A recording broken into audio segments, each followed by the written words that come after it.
Di sebuah gang kecil di sudut kota Yogyakarta, sebuah warung mie Jowo berdiri tenang di tengah keheningan malam. Lampu petromax yang temaram menggantung di depan warung sederhana berdinding kayu itu, memancarkan cahaya kekuningan yang nyaris mati. Di sekitarnya, hanya ada deretan pohon bambu yang melambai pelan diterpa angin malam.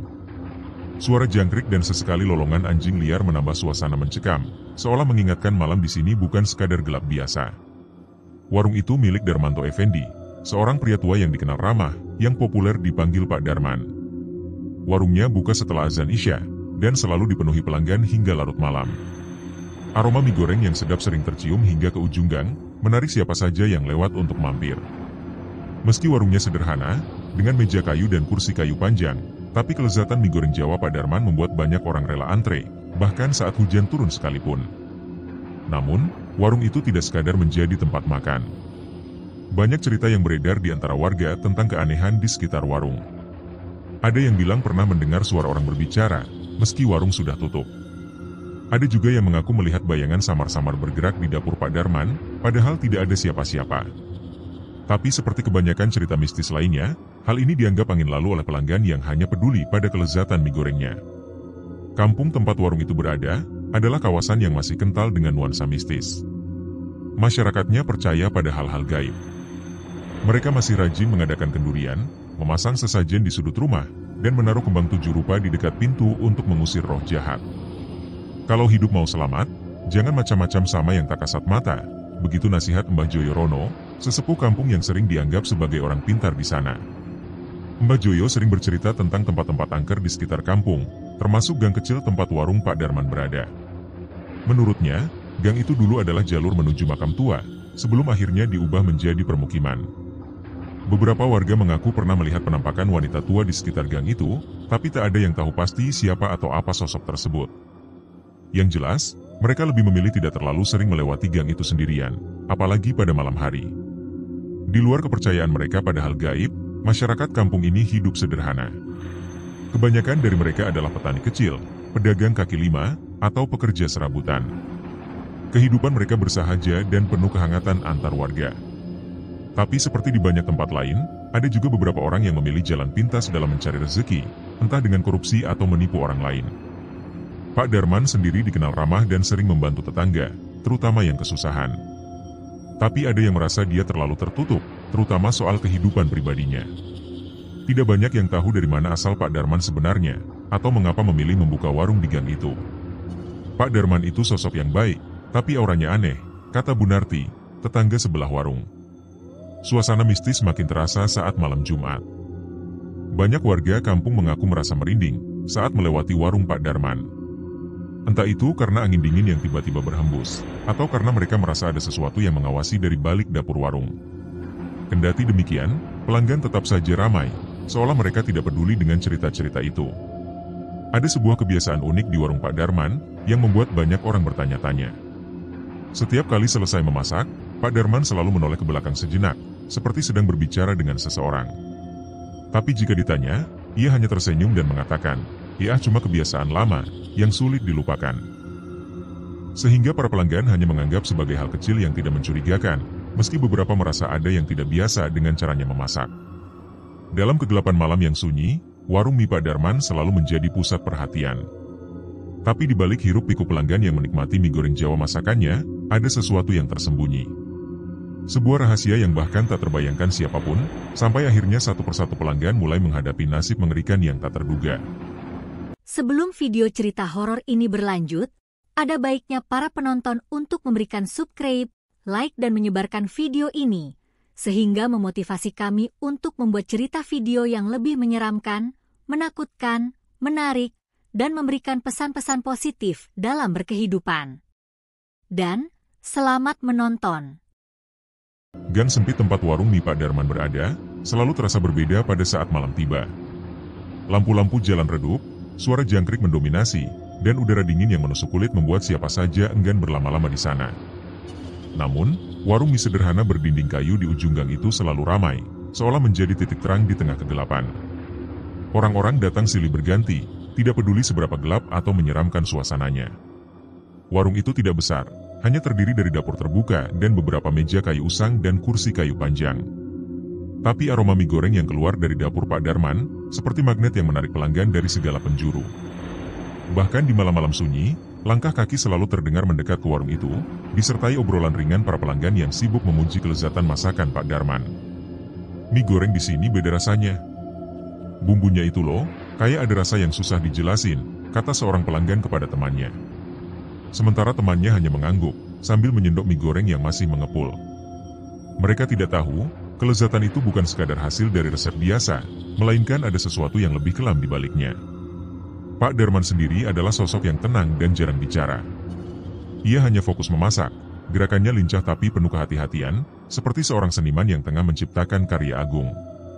Tapi ada satu kebiasaan yang selalu membuat beberapa pelanggan merinding. Setelah selesai mengaduk mie di wajan, Pak Darman selalu menoleh ke belakang sebentar, seperti memastikan sesuatu. "Pak Darman ngomong sama siapa sih?" bisik seorang pelanggan yang duduk di dekat dapur. Temannya menggeleng, wajahnya agak pucat. "Gak tahu. Mungkin hanya cuma kebiasaan aja." Tapi dalam hati, mereka tidak yakin. Di dapur itu, tidak ada siapapun selain Pak Darman, tapi suasananya seperti ada yang mengawasi dari bayang-bayang. Malam itu, seorang pelanggan baru datang, seorang pria berusia 50-an dengan perut buncit, dengan cincin emas bermata berlian menghias jarinya. Ia memesan mie goreng Jawa spesial dengan telur. Ia duduk sendirian di sudut warung. Saat menunggu pesanannya, ia sibuk bermain ponsel, sesekali tertawa kecil sambil membaca sesuatu di layar. Pria itu adalah Santoso Widodo, seorang pejabat pemerintah yang dikenal hidup mewah. Ketika mie goreng Jawa pesanannya dihidangkan, aroma sedap langsung memenuhi udara. Pak Santoso tersenyum lebar, menyendokkan mie Jawa itu ke mulutnya, dan mulai makan dengan lahap. "Luar biasa rasanya.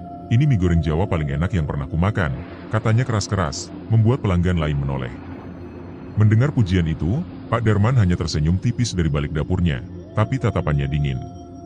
Namun, seiring waktu, wajah Pak Santoso mulai berubah. Senyumannya memudar, digantikan ekspresi bingung.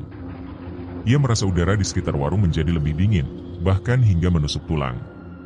Matanya melirik ke sekitar, mencoba mencari sumber hawa aneh itu, tapi tidak menemukan apa-apa. "Pak Darman, ini mie-nya pakai bumbu apa ya?" tanya Pak Santoso dengan suara gemetar. Pak Darman hanya menjawab singkat, "Resep keluarga, Pak." Tapi entah kenapa, kata-kata itu terdengar lebih seperti ancaman daripada jawaban ramah. Saat malam semakin larut, suasana di warung berubah jadi lebih mencekam. Lampu Petromax berkerlip seperti akan padam, dan bayangan-bayangan di sudut warung terasa bergerak sendiri. Beberapa pelanggan mulai merasa tidak nyaman dan memilih pergi lebih awal. Tapi Pak Santoso tetap duduk di tempatnya, wajahnya kini terlihat pucat. "Apa tadi ada yang lewat di belakang saya?" tanya Pak Santoso tiba-tiba kepada seorang pelanggan di meja sebelah. Pelanggan itu menggeleng, bingung. Tapi Pak Santoso bersikeras, ia merasa ada sesuatu yang berjalan pelan di belakangnya, meskipun tidak ada siapa-siapa. Setelah selesai makan, Pak Santoso membayar dan segera pergi. Tapi langkah kakinya terasa berat, seolah ada sesuatu yang menahannya. Saat berjalan keluar dari gang, suara langkahnya bergema dengan aneh, seperti ada seseorang yang mengikutinya dari belakang. Ia menoleh beberapa kali, tapi hanya melihat kegelapan. Sesampainya di rumah, Pak Santoso tidak bisa tidur. Bayangan warung itu terus menghantuinya, terutama tatapan Pak Darman yang terasa menembus ke dalam dirinya. Suara jangkrik di luar rumah terdengar seperti bisikan, dan udara kamar tidurnya mendadak jadi sangat dingin. Ketika Pak Santoso akhirnya terlelap, mimpi buruk datang menghampirinya. Ia melihat sosok wanita tua dengan rambut panjang berdiri di sudut kamarnya, menatapnya dengan mata merah menyala. Wanita itu berbisik, "Rezekimu kotor." Balasannya segera datang. Pak Santoso terbangun dengan keringat dingin, dadanya terasa sesak. Keesokan harinya, tubuh Pak Santoso ditemukan tergantung di kamarnya, dengan wajah membiru dan mata melotot penuh ketakutan. Tidak ada yang tahu apa yang sebenarnya terjadi, tapi bisik-bisik tentang warung mie Pak Darman mulai merebak di kampung itu. Dan, bagi mereka yang mengenal Pak Santoso, kematiannya hanyalah awal dari sesuatu yang jauh lebih menyeramkan. Malam berikutnya, warung mie Jawa Pak Darman kembali ramai seperti biasa. Aroma mie goreng yang khas memenuhi udara, mengundang para pelanggan untuk datang meski suasana gang tetap mencekam. Beberapa pelanggan yang sudah biasa makan di sana tampak berbincang santai, sementara yang baru pertama kali datang hanya sibuk menikmati kelezatan mie tanpa banyak bicara. Namun, ada sesuatu yang terasa berbeda pada malam itu.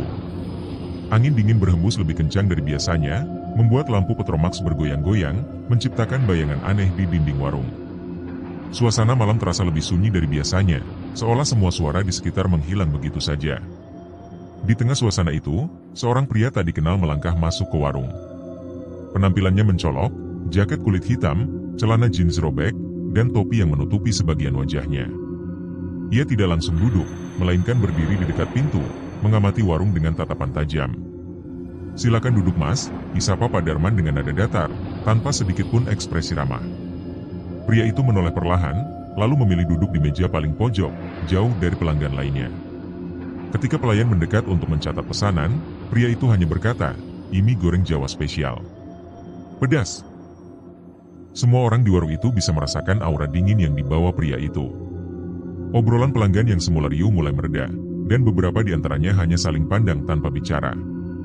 Ada sesuatu yang aneh pada tamu misterius yang baru datang itu, tapi tak ada yang berani menegur atau bertanya. Pak Darman mulai memasak pesanan pria itu. Seperti biasa, ia mengaduk mie 2 jen dengan gerakan cekatan, tapi malam ini, ia terlihat lebih sering menoleh ke belakang. Beberapa pelanggan yang duduk dekat dapur memperhatikan hal itu dengan perasaan tidak nyaman. "Kayak ada yang ngawasinya," bisik salah satu pelanggan kepada temannya. Saat mie goreng selesai dimasak, Pak Darman sendiri yang mengantarkannya ke meja pria misterius itu. Tatapan mereka bertemu sesaat, dan ada sesuatu dalam mata pria itu yang membuat Pak Darman tampak sedikit tegang. Tanpa berkata apa-apa, pria itu mulai makan dengan lahap, seolah tidak peduli dengan suasana warung yang semakin mencekam. Ketika pelanggan lain mulai selesai makan dan pergi, pria itu tetap duduk di tempatnya. Ia tidak memesan apa-apa lagi, hanya menatap ke arah dapur Pak Darman dengan ekspresi yang sulit diartikan. Suasana warung menjadi semakin sunyi, hanya terdengar suara wajan yang sesekali berbunyi karena sisa masakan. "Pak Darman, saya mau bayar," kata salah satu pelanggan yang sudah selesai makan. Pak Darman mengangguk, mengambil uang itu, tapi matanya terus melirik ke arah pria misterius di pojok warung. Ada rasa cemas yang mulai terlihat di wajah Pak Darman, sesuatu yang jarang sekali ditunjukkan oleh pria parubaya itu. Ketika malam semakin larut, hanya tinggal pria itu yang tersisa di warung. Pak Darman yang biasanya selalu tenang, mulai terlihat gelisah. Ia mendekati pria itu dengan langkah pelan, lalu bertanya, "Mas, masih ada yang bisa saya bantu?" Pria itu hanya tersenyum tipis, lalu menjawab dengan nada datar, "Saya menunggu. Masih ada yang perlu saya temui." Kata-kata itu membuat bulu kuduk Pak Darman berdiri. Ia mencoba menyembunyikan kegelisahannya dengan tersenyum kecil, lalu kembali ke dapur. Tapi dalam hati, ia tahu tamu itu bukan orang biasa. Dan semakin malam, aura dingin di warung itu semakin pekat, seperti ada sesuatu yang tak kasat mata sedang mengintai. Tiba-tiba, lampu Petromax di warung berkedip-kedip, seolah akan padam. Suara angin di luar semakin kencang, membuat daun-daun bambu di sekitar warung bergesekan dengan suara yang mirip bisikan. Pak Darman menoleh ke arah tamu itu, tapi pria tersebut masih duduk diam, dengan senyum kecil yang membuat suasana semakin tidak nyaman. "Pak, warungnya sudah mau tutup?" tanya pria itu tiba-tiba. Pak Darman tertegun sejenak, lalu mengangguk pelan. "Iya, Mas. Sebentar lagi." Pria itu berdiri, membayar dengan uang yang terlihat sangat tua, lembaran lusuh yang hampir robek. Ketika Pak Darman mencoba memprotes, pria itu hanya berkata, "Uangnya cukup. Sampai jumpa lagi, Pak Darman." Sebelum pergi, pria itu berhenti di depan pintu warung. Ia menoleh sebentar, menatap langsung ke arah dapur dengan mata yang kini terlihat merah menyala. "Sampaikan salam saya kepada nenekmu," katanya dengan suara berat yang bergema di seluruh warung. Setelah itu, ia menghilang ke dalam kegelapan, tanpa suara langkah kaki. Pak Darman berdiri terpaku di tempatnya, tubuhnya gemetar. Ia tahu, malam ini bukan sekadar malam biasa. Kehadiran tamu itu adalah pertanda buruk, sesuatu yang lebih besar dan lebih menakutkan sedang mendekat, dan ia tidak yakin bisa menghindarinya. Di sudut dapur, sebuah bayangan samar muncul, sosok yang sangat dikenalnya, neneknya yang bernama Nyai Saroh, dengan senyum dingin yang membuat darahnya membeku. Malam itu terasa lebih dingin dari biasanya di warung Pak Darman. Setelah kepergian pria misterius dengan mata merah menyala, suasana warung tidak lagi sama. Pak Darman menutup warung lebih awal dari biasanya, tapi kegelisahan tidak kunjung hilang. Bayangan sosok neneknya yang muncul di dapur terus terngiang di benaknya. Saat sedang membereskan peralatan, suara lirih seperti bisikan terdengar dari arah dapur. Pak Darman menoleh dengan waspada, tapi tidak ada siapa-siapa. Hanya ada kuali kosong yang masih mengeluarkan sisa aroma mie goreng Jawa. Namun, angin dingin tiba-tiba berhembus, membuat lampu Petromax bergoyang, sehingga bayangan di dinding bergerak seperti menari. Darman, suara parau itu tiba-tiba terdengar jelas, membuat Pak Darman terhuyung mundur. Ia tahu suara itu. Suara yang seharusnya tidak lagi ia dengar. Suara neneknya yang sudah meninggal. "Kenapa kau memanggilku kembali?" lanjut suara itu. Wajah Pak Darman memucat.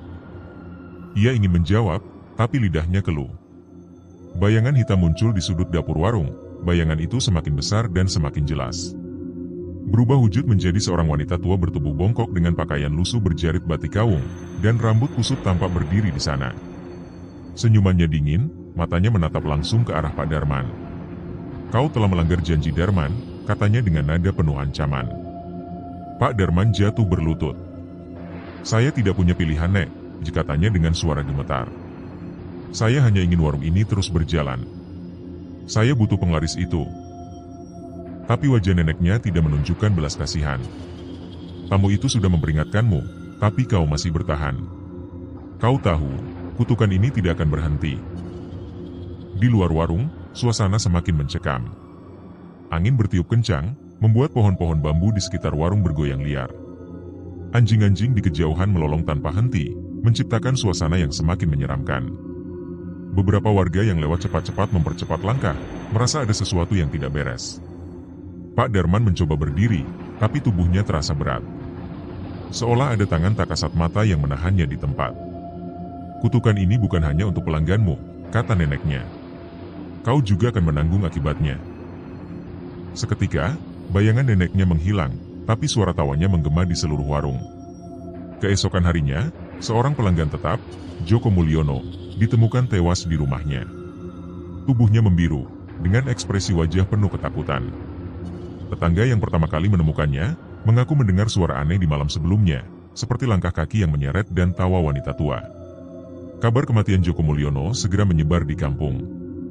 Orang-orang mulai membicarakan warung Pak Darman, menghubungkan mie goreng Jawanya dengan kematian misterius itu. Beberapa pelanggan setia mulai merasa tidak nyaman, tapi kelezatan mie goreng itu tetap membuat mereka kembali. Namun, malam berikutnya, seorang pelanggan lain, seorang pengusaha kaya yang sering datang dengan mobil mewah, Trenggono dan Wiryo, juga ditemukan tewas. Kali ini, tubuhnya ditemukan di dalam mobil yang terkunci dari dalam, dengan ceceran mie goreng Jawa di kursi penumpang. Wajahnya penuh luka cakaran, seperti diterkam binatang buas.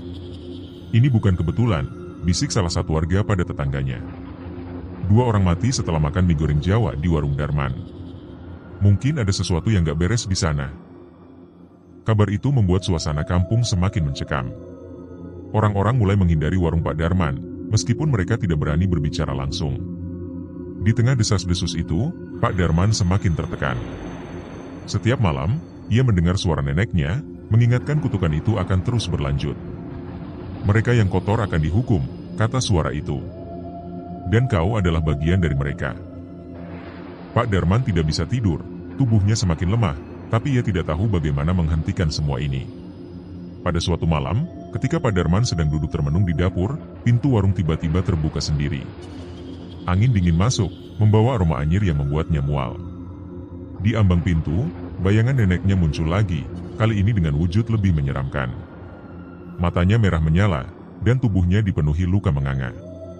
"Waktumu hampir habis Darman," katanya dengan nada rendah yang bergema. "Jika kau tidak menghentikan ini, kau akan menjadi korban berikutnya." Sebelum Pak Darman sempat menjawab, bayangan itu menghilang, meninggalkan bau busuk yang menusuk hidung. Pak Darman terduduk lemas di lantai dapur. Ia tahu, kutukan ini bukan hanya menghantui para pelanggannya yang rezekinya bersumber dari perilaku kotor. Neneknya telah memperingatkan, dan sekarang, ia harus membuat pilihan, berhenti menggunakan penglaris itu atau terus mempertaruhkan nyawanya sendiri. Tapi di dalam hati, ia tahu menghentikan kutukan ini tidak semudah itu. Sesuatu yang jauh lebih gelap sudah menunggu di balik kegelapan malam. Pagi itu, warung Pak Darman terlihat lebih sunyi dari biasanya. Meja-meja kayu yang biasanya penuh pelanggan hanya dihuni debu dan daun-daun kering yang tertiup angin. Pak Darman duduk di kursi pojok dengan wajah lesu. Matanya merah, penuh kantung hitam. Ia hampir tidak tidur semalaman, dihantui suara neneknya dan bayangan kematian dua pelanggannya.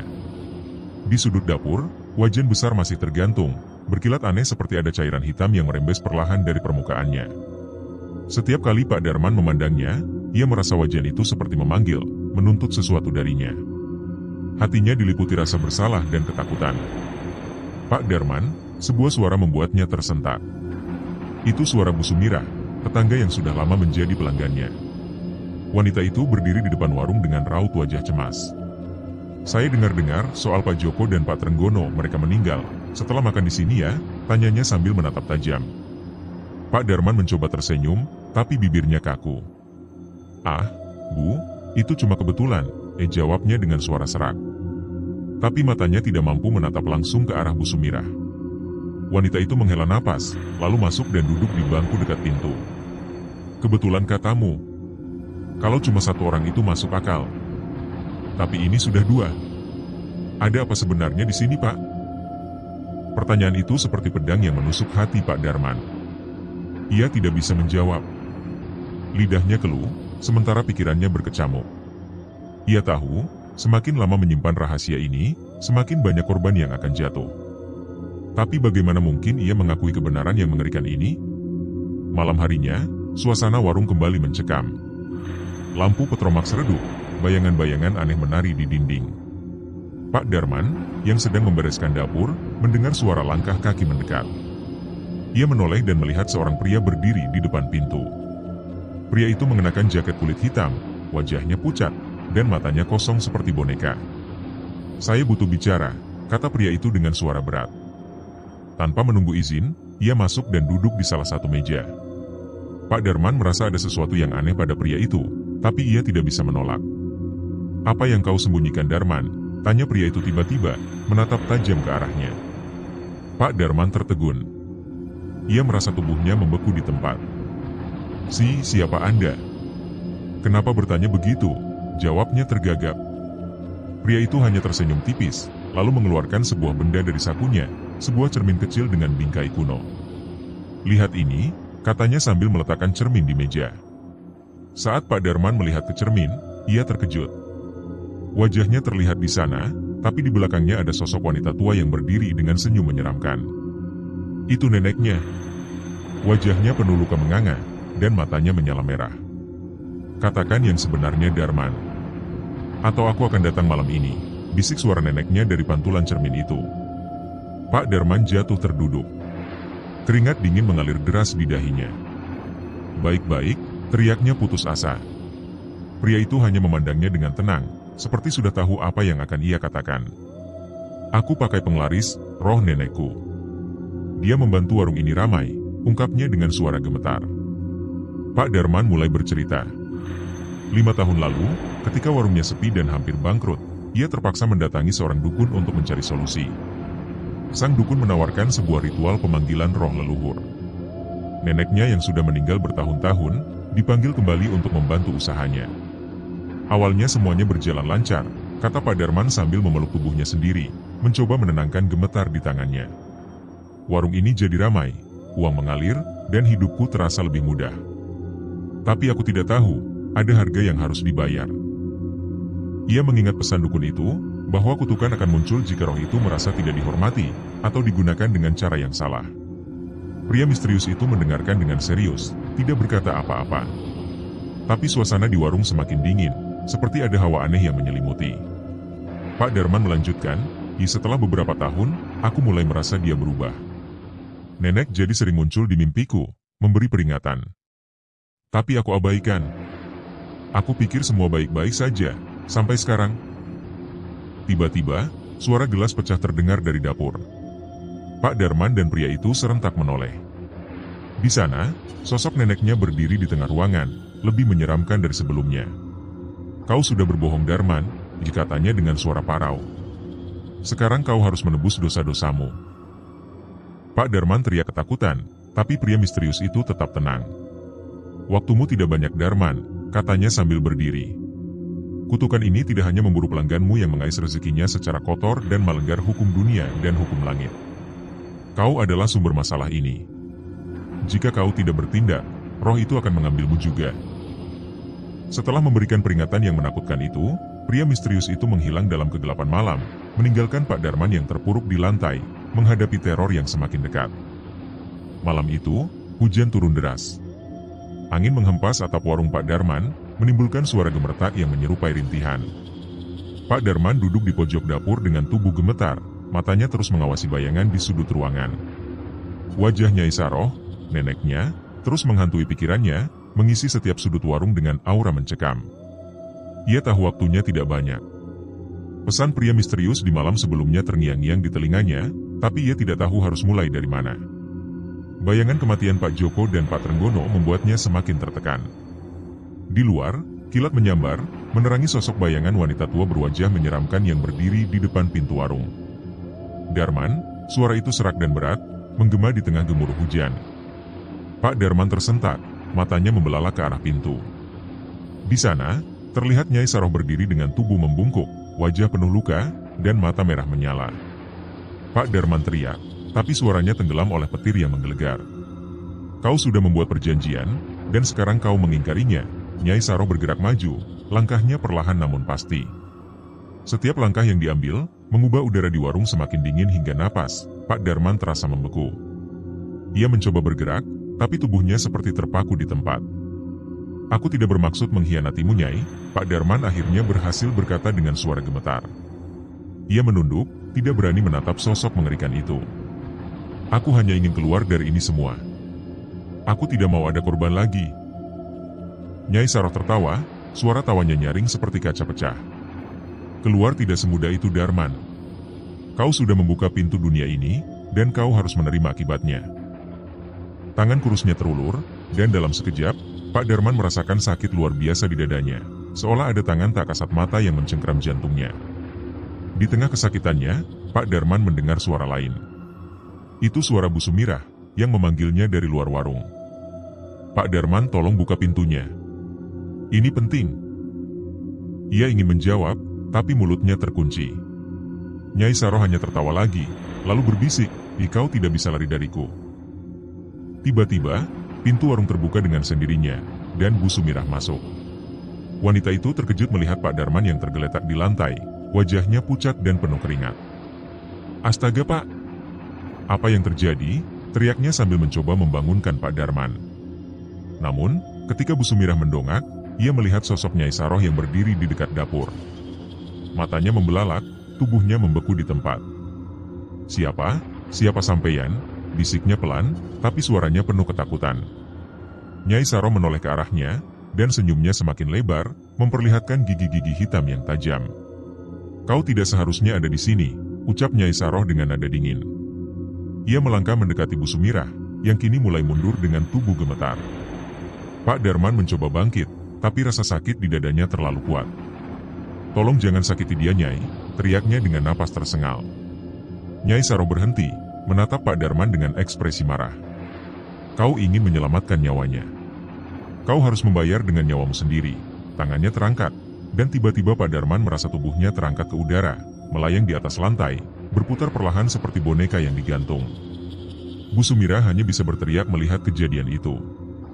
Suaranya menggema di warung yang kini terasa seperti lubang neraka. Udara dipenuhi aroma belerang, dan lantai warung mulai retak, mengeluarkan asap hitam pekat. Pak Darman merasa seluruh tubuhnya seperti terbakar dari dalam, rasa sakit itu terlalu nyata untuk diabaikan. Dalam kepanikannya, Bu Sumirah meraih kursi kayu dan melemparkannya ke arah Nyai Saroh. Kursi itu menghantam tubuh nenek tua itu, tapi hanya menembus seperti asap. Nyai Saroh tertawa, lalu berkata, tidak ada yang bisa menghentikanku. Namun, tiba-tiba terdengar suara keras dari luar. Seorang lelaki tua berjubah putih masuk warung sambil memegang tasbih besar. Wajahnya penuh ketenangan, tapi matanya memancarkan kewibawaan. Cukup, teriaknya dengan suara yang menggema. Saroh, kau tidak berhak mengambil nyawa siapapun lagi. Suara itu membuat Nyai Saroh tersentak, tubuhnya bergetar seperti akan runtuh. Pak Darman jatuh ke lantai, terengah-engah. Lelaki tua itu mulai membaca doa dengan suara lantang, dan perlahan-lahan, tubuh Nyai Saroh mulai menghilang, diseret kekuatan tak terlihat ke dalam bayangan. Sebelum lenyap sepenuhnya, dia sempat berteriak, aku akan kembali, Darman. Kau belum selesai denganku. Pak Darman tersungkur di lantai, menangis terseduh-seduh. Sementara lelaki tua itu mendekat dan berkata dengan nada tegas, "Kau harus membersihkan warung ini, Darman. Jika tidak, roh-roh gelap akan terus mengikutimu." Pak Darman hanya mengangguk, tapi di dalam hatinya, ia tahu peristiwa pahit yang dialami ini baru permulaan dari teror yang lebih besar. Warung Pak Darman yang biasanya dipenuhi aroma mie goreng hangat, kini berubah dipenuhi aroma anyir darah, kemenyan, dan kembang kantil. Udara malam terasa berat, seperti membawa beban kutukan yang tak kasat mata. Di tengah warung, Pak Darman terduduk lesu dengan wajah penuh kecemasan. Di luar, angin berhembus kencang, membuat dedaunan dan ranting kering berjatuhan, seolah alam turut merasakan kehadiran sesuatu yang mengerikan. Suara langkah kaki terdengar dari luar. Perlahan tapi pasti, langkah itu semakin mendekat. Pak Darman mengangkat kepala dengan enggan. Pintu warung yang setengah terbuka mengayun pelan, memperlihatkan sosok pria misterius yang dulu memperingatkannya. Kali ini, wajah pria itu lebih menyeramkan, dengan mata yang hitam pekat dan tatapan tajam menusuk. "Sudah waktunya," kata pria itu dengan suara dingin. Ia berdiri di ambang pintu, tubuhnya menjulang seperti bayangan gelap. "Malam ini, kau akan menghadapi penghakiman Darman. Tak ada tempat untuk bersembunyi lagi." Pak Darman menggeleng lemah, air matanya mengalir tanpa henti. "Aku hanya ingin bertahan hidup. Aku tidak pernah bermaksud menyakiti siapapun," suaranya serak, hampir tak terdengar. Tapi pria itu hanya tertawa dingin, membuat bulu kuduk siapapun yang mendengar akan berdiri. Tiba-tiba, lampu di warung berkedip-kedip, sebelum padam sepenuhnya. Kegelapan menyelimuti ruangan, hanya diterangi oleh kilatan petir dari luar. Dalam cahaya itu, terlihat bayangan Nyai Saro muncul kembali, kali ini lebih menyeramkan. Tubuhnya melayang, wajahnya penuh luka, dan dari mulutnya keluar cairan hitam pekat.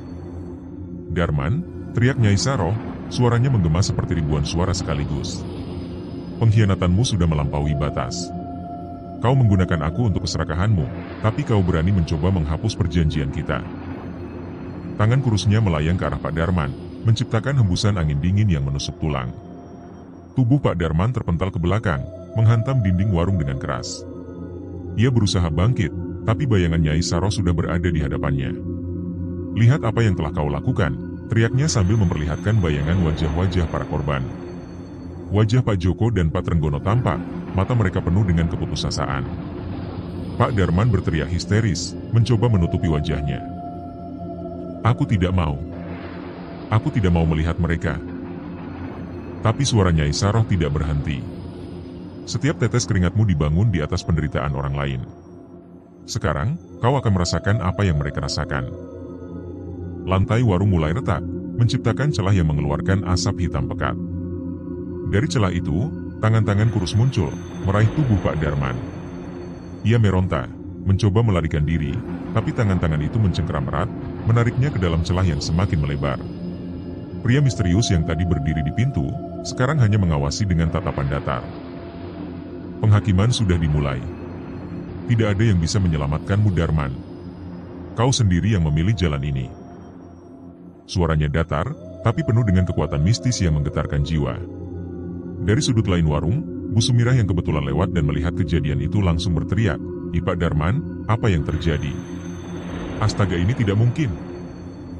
Ia mencoba mendekat, tapi bayangan gelap melingkupi warung, seolah melarang siapapun masuk. Pak Darman meronta dengan sisa tenaganya, tapi tangan-tangan itu semakin kuat menariknya ke bawah. "Tolong aku tidak mau mati seperti ini," teriaknya dengan penuh keputusasaan. Tapi suara itu hanya dijawab dengan tawa dingin Nyai Saro. "Kematianmu saat ini hanyalah sebuah awal siksaan buatmu, Darman. Hukumanmu yang sesungguhnya akan lebih dari ini." Dalam kegelapan yang semakin pekat, terdengar suara jeritan panjang melengking. Itu suara Pak Darman yang lenyap ditelan celah di lantai warungnya. Saat itu lantai warung kembali menutup, meninggalkan warung dalam keheningan mencekam. Bu Sumirah yang masih berdiri di luar akhirnya memberanikan diri masuk, setelah kegelapan memudar. Ia melihat warung itu kosong, tidak ada tanda-tanda keberadaan Pak Darman atau pria misterius. Hanya ada aroma anyir yang menyengat, dan udara dingin yang membuatnya menggigil. Di luar, hujan mulai reda. Tapi warung Pak Darman kini berubah menjadi tempat yang tidak akan didatangi siapapun lagi. Orang-orang percaya warung itu adalah tempat kutukan, tempat di mana dosa-dosa dibalas dengan cara yang paling mengerikan. Dan, dari kejauhan, tawa dingin Nyai Saroh masih terdengar, membekas di malam yang gelap. Malam itu, warung Pak Darman yang biasanya menjadi tempat berkumpul para pelanggan setia kini sunyi senyap. Tidak ada suara piring yang beradu, tidak ada aroma mie goreng yang menguar. Hanya keheningan mencekam yang menyelimuti. Sejak kejadian mengerikan itu, desas-desus tentang warung angker menyebar cepat ke seluruh kampung. Bu Sumira sebagai satu-satunya saksi yang masih hidup, terlihat pucat dan linglung. Setiap kali ditanya warga tentang apa yang terjadi malam itu, ia hanya menggeleng sambil bergumam, di Pak Darman ditelan dosa-dosanya sendiri.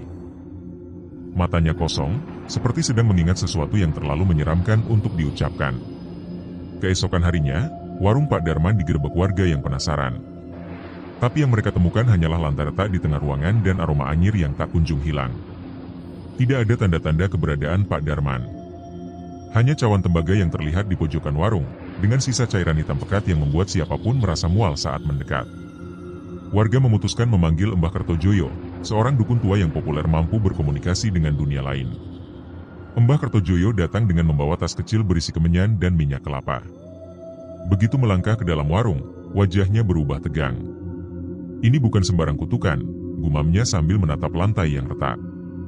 Setelah membakar kemenyan dan melafalkan mantra, Mbah Kertojoyo membuka matanya perlahan. Roh Nyai Saroh telah mengambil apa yang menjadi haknya, katanya dengan nada datar tapi penuh makna. Tapi dia belum puas. Ada energi dendam yang sangat kuat di tempat ini. Tiba-tiba, angin dingin menerobos masuk warung, memadamkan api kemenyan. Mbah Kertojoyo terdiam, matanya memandang ke satu sudut gelap ruangan. Dia ada di sini, bisiknya. Suasana menjadi semakin mencekam. Beberapa warga yang ikut menyaksikan mulai merasa merinding dan mundur perlahan, tak berani mendekat. Dari sudut gelap warung, perlahan-lahan muncul bayangan Nyai Saroh. Wujudnya kali ini lebih menyeramkan, rambutnya kusut, tubuhnya pucat seperti mayat, dan matanya memancarkan kebencian. Kalian ingin tahu kebenaran? Suaranya menggema, membuat jantung siapapun berdegup kencang. Nyai Saroh mengangkat tangannya, tiba-tiba bayangan Pak Darman muncul di tengah ruangan. Tubuhnya kurus, matanya penuh ketakutan. Aku salah. Ampuni aku, teriak Pak Darman. Tapi Nyai Saroh hanya tertawa dingin, dan mengatakan, ya ampunan bukan untuk mereka yang mengkhianati perjanjian. Kau akan menjadi bagian dari penderitaan ini selamanya. Mbah Kertojoyo mencoba melawan dengan mantra, tapi kekuatan Nyai Saroh terlalu besar. Pergi! Jangan ganggu lagi, teriak Mbah Kertojoyo. Tapi Nyai Saroh mengabaikannya. Dia melangkah mendekati bayangan Pak Darman, lalu menariknya ke dalam kegelapan. Suara jeritan Pak Darman menggema di seluruh warung. Setelah bayangan itu menghilang, Nyai Saroh berbalik menatap warga.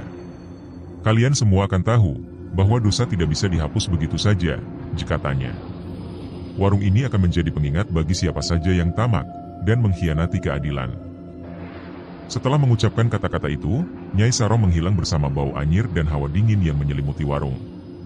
Mbah Kertojoyo tersungkur lemas, wajahnya pucat. Dia sudah pergi, gumamnya, tapi suaranya tidak terdengar meyakinkan. Warga saling berpandangan, tidak tahu harus berkata apa. Malam itu, warga memutuskan untuk menutup warung Pak Darman selamanya.